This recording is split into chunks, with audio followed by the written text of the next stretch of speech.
حضرت ابن الجوزی رحمۃ اللہ علیہ فرماتے ہیں کہ ایک درویش تھے، حضرت ابو ہاشم ان کا نام تھا۔ کہتے ہیں بڑی مجبوری تھی، مجھے کہیں جانا تھا تو کشتی نہیں مل رہی تھی۔ اچانک ایک کشتی گزرنے لگی تو میں بھی سوار ہونے لگا تو ملاح نے مجھ سے کہا کہ یہ ایک صاحب بیٹھے ہیں، بڑے امیر ہیں، ساتھ ان کی کنیز ہے، انہوں نے مجھ سے بک کر لی ہے ساری کی ساری، کیا سی سالم کرا لیا ٹانگا، وہ ساری کی ساری بک کر لی ہے، تو میں تو کسی کو نہیں بٹھا سکتا۔ تو وہ جو صاحب بیٹھے تھے بڑے سیٹھ آدمی تھے، کہنے لگے میاں آپ کسی اور کشتی میں، اور جو ان کی کنیز تھی نا وہ کہنے لگی چہرے سے کوئی نیک آدمی لگتا ہے، چلو اتنی سواریوں کی جگہ ہے، کسی کونے خدرے میں بیٹھ جائے گا، ہمارا کیا جائے گا۔ کہا اچھا چلو آ جاؤ۔ کہتے میں کونے میں بیٹھ گیا، تھوڑا رستہ آگے گیا، انہوں نے کھانے کا سامان نکالا، مجھے بھی کھلایا، لیکن کھاتے کھاتے میری نظر پڑی تو اس میں تو شراب کے برتن بھی تھے معاذ۔ پھر اس شخص نے کھانا کھانے کے بعد اس کنیز سے کہا کہ مجھے معاذ اللہ گانا سناؤ۔ وہ گانے گانے لگی، یہ میری طرف متوجہ ہونے لگا، مجھے کہنے لگا سنو، میں نے کہا میں یہ نہیں سنتا۔ پھر میری طرف شراب بڑھائی، میں نے کہا میں نہیں پیتا، تو کہنے لگا تو کیا سنتا ہے، تو کیا سنتا ہے، تو کہنے لگے میں سناؤں کیا سنتا ہوں۔ کہا سنائیے، فرماتے میں نے قرآن پاک پڑھنا شروع کر دیا۔ کچھ لوگ، میں آپ کو یقین سے کہتا ہوں، کچھ لوگ ایسے ہیں ان کی زندگی دور گزر گئی ہے مسجد سے، انہیں کو بندہ چاہیے جو تھوڑا سا جا کے پیغام حق سنائے۔ یعنی ان کو پتہ ہی نہیں ہے کہ دین میٹھا کتنا ہے، حسین کتنا ہے، قرآن میں چاشنی کتنی ہے، سرکار کی تعریف کا، نعت خوانی کا رنگ کتنا شاندار ہے۔ میرا یہ ماننا ہے کہ جسے رب رسول کے رنگوں کی خوشبو کا پتہ چل گیا نا، پھر دنیا کا کوئی اور رنگ اسے اپنی طرف مائل کر ہی نہیں سکتا، سوال ہی پیدا نہیں ہوتا۔ کچھ لوگوں نے سونگا نہیں ہے، آئے نہیں ہیں، قریب نہیں آئے۔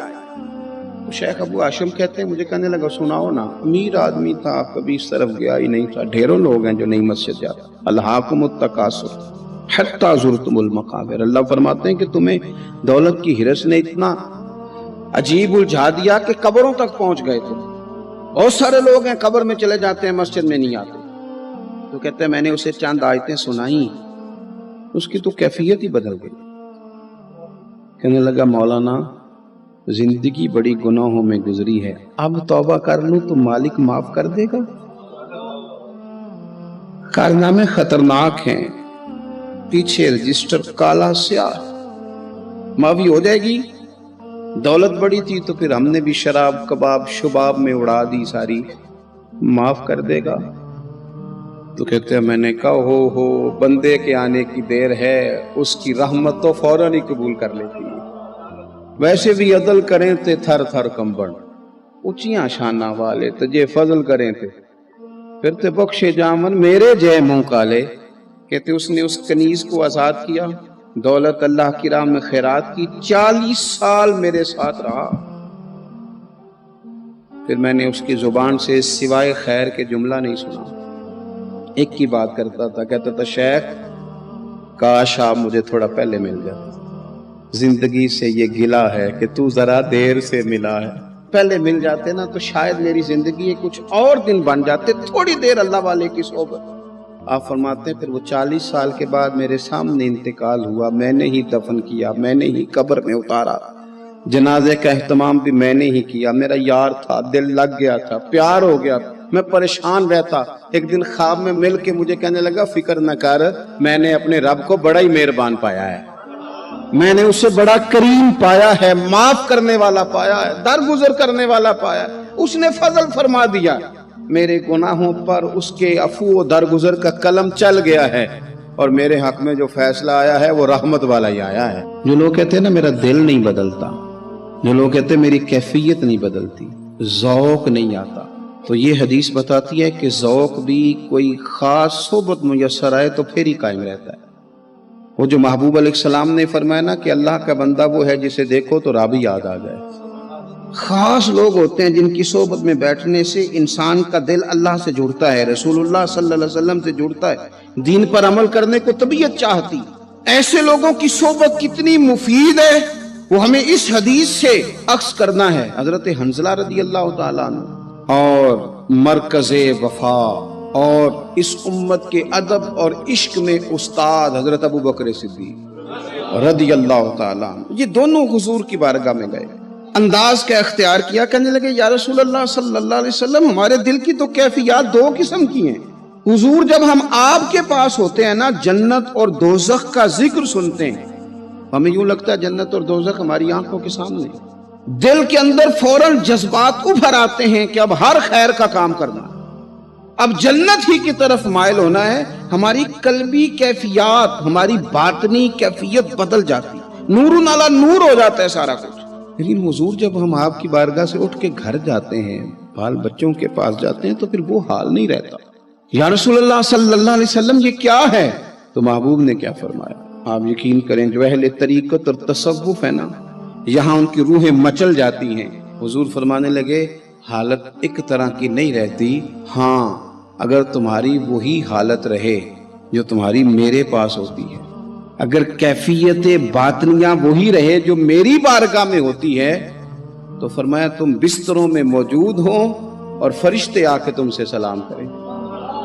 تم ابھی رستوں میں ہو اور فرشتے تم سے ملاقات کریں، اگر تمہاری کیفیت وہ بن جائے جو یہاں ہوتی ہے، اگر تم اسی پر جم جاؤ وہی حالت ہو جائے، تو پھر تو فرشتے گویا آئیں تمہاری زیارت کے لیے، تمہاری ملاقات کے لیے فرشتے آئیں۔ اگر کیفیات بدل جائیں کسی اللہ کے بندے کی بارگاہ میں بیٹھ کر، تو پھر اس کیفیت کو برقرار رکھنے کی کوشش کی جائے، اگرچہ حضور نے فرما دیا کہ کیفیات ایک جیسی نہیں رہتی، اور چلو میرے بھائی تھوڑی دیر کے لیے ہی صحیح، جتنی صحبت میسر آئے، شاید اسی لیے امام اعظم ابو حنیفہ رحمۃ اللہ علیہ کی عمر 60 سال سے زیادہ تھی، تو کسی نے پوچھا حضور کتنی عمر ہے؟ فرمایا عمر ہے 3 سال۔ حضرت آپ تو علم، عمل، روحانیت، معرفت کے شاہ سوار ہیں، تو ساری داڑھی سفید اور آپ کہہ رہے ہیں 3 سال۔ فرمانے لگے عمر وہی 3 سال ہے جو امام جعفر صادق کی خدمت میں گزر گئی، وہ کیفیات جو ان کی بارگاہ میں رہتی تھیں، وہ انداز جو ان کی بارگاہ میں رہتا تھا، جو ان کے پاس ہوتا تھا، وہ پھر کہیں اور میسر ہر مشکل دی کنجی یارو ہاتھ مرداں دے آئی، اور مرد نظر کرے جس ویلے، اوئے ہوئے مرد نظر کرے جس ویلے، مرد نظر کرے جس ویلے، پھر مشکل رہے نہ کائی۔ وہ جو کیفیات ہے نا اس وقت کی، ان کو رب کا بندہ ملے اور انسان اس کی صحبت میں بیٹھ کے اپنے رب کو یاد کرے، رسول کریم کی محبت میں مچلے، تو پھر وہ لمحے اتنے قیمتی ہیں کہ وہ زندگی سنوارنے کے لیے کافی ہو سکتے ہیں۔ ایک صحابی تھے، نبی پاک صلی اللہ علیہ وسلم ایک جہاد پہ گئے تو وہ صحابی آئے، کالا کلوٹا رنگ، اور کچھ بیمار تھے تو جسم سے بدبو بھی آتی تھی، میرا روپ بھی نہیں تے میرا رنگ بھی نہیں، مینو یار منان دا ٹنگ بھی نہیں۔ بکریاں چرایا کرتے تھے، تو کسی نے کہا کہ وہ محبوب آئے ہوئے ہیں جو اعلان نبوت کرتے ہیں، تو کہتے میں اپنی بکریاں لے کے اس طرف آ گیا جہاں محبوب تھے، جب میں پہنچا تو اللہ کے رسول ایک چھوٹے سی پہاڑی تھی اس پہ بیٹھے تھے، میں دور کھڑا ہو گیا، میں نے کہا آپ ہیں وہ جو کہتے ہیں میں اللہ کا رسول ہوں؟ تو کہتے ہیں محبوب نے فرمایا دور کیوں کھڑے ہو، نیڑے آؤ میں بتاتا ہوں میں ہی اللہ کا رسول ہوں۔ تو کہتے ہیں میں نے کہا نہیں، میرے جسم سے بدبو آتی ہے، مجھے تو میرے اپنے پاس نہیں بٹھاتے، پسینہ آتا ہے تو بدبو نکلتی ہے، حضور میں نہیں قریب آتا۔ کہتے ہیں محبوب اٹھ کے کھڑے ہوئے، حضور قدم آگے بڑھاتے تو میں پیچھے بڑھاتا، حضور آگے میری جانب چلتے تو میں پیچھے ہوتا۔ فرماتے ہیں محبوب تیز دوڑے اور میرے قریب آئے تو نبی پاک علیہ السلام نے مجھے بغل گیر کر لیا۔ جب محبوب پاک علیہ السلام نے مجھے سینے سے لگایا اور کالا سیاہ میرا ماتھا اور اس پر پسینہ اور بدبو، کہتے ہیں محبوب نے جب میرے ماتھے پر بوسہ دیا تو میرا چہرہ بڑا کالا تھا پر میرا دل سارا نور سے معمور ہو گیا، اور میرے اندر سے آواز آنے لگی یہ جھوٹے نہیں، یہ اللہ کے سچے رسول ہیں۔ فرماتے میں کلمہ پڑھ گیا۔ محبوب سے کہا حضور بکریوں کا کیا کروں؟ فرمایا جس کی ہیں ادھر ہانک دے وہ لے جائے۔ کہتے ہیں بکریاں چلی گئیں، میں نے کہا میرے لیے کیا حکم ہے؟ تو حضور نے فرمایا یہ تلوار ہے، وہ گھوڑا ہے، وہ میدان ہے، جہاد کر۔ کوئی وضو نہیں، کوئی غسل نہیں، کوئی نماز نہیں، کوئی سجدہ نہیں، تلوار لی، میدان میں نکلے، جہاد شروع ہوا، چند منٹ گزرے کہ شہید ہو گئے۔ صحابہ کہتے ہیں اللہ کے رسول ان کے سرانے کھڑے ہوئے، حضور کی آنکھوں میں آنسو، فرمانے لگے یہ بندہ دیکھو،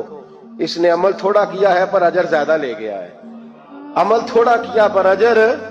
پر میں ابھی کلمہ پڑھا، ابھی شہید ہوا ہے اور حوریں ساری جنت کے دروازے کھول کے کھڑی ہیں، جیسے روح جائے گی اللہ فوراً ہی جنت عطا فرما دے گا، اس کی قبر بقائے نور بن جائے گی۔ ایک شاعر تھا تو وہ کہتا میرے گاؤں میں میلہ لگا ہوا تھا، کہتے میلہ لگا ہوا تھا تو ہر چیز بک رہی تھی، میرا بھی کچھ خریدنے کو دل چاہا تو میں ڈھونڈنے لگا، میں گلی گلی آواز میلے میں آواز دینے لگا، میں نے کہا لوگوں مجھے کھلونے نہیں چاہیے، مجھے کوئی ایک مخلص بندہ چاہیے، میں غریب ماں کا بیٹا ہوں، بھکارن کا بیٹا ہوں، تو مجھے نہ بس کوئی ایک بندہ مخلص مل جائے، ایک مخلص مل جائے۔ تو وہ شاعر کہتے ہیں اس سال میرے گاؤں کے میلے کی بھیڑ میں، اس سال میرے گاؤں کے میلے کی بھیڑ میں جو گم ہوا وہ ایک بھکارن کا لال تھا، اس فقیر کو تلاش تھی متاع خلوص کی، اور مخلوق چپ رہی کہ یہ مشکل سوال تھا، مخلوق چپ رہی کہ یہ، اور بھکارن کا لال کہتا تھا ایک مل جائے مخلص۔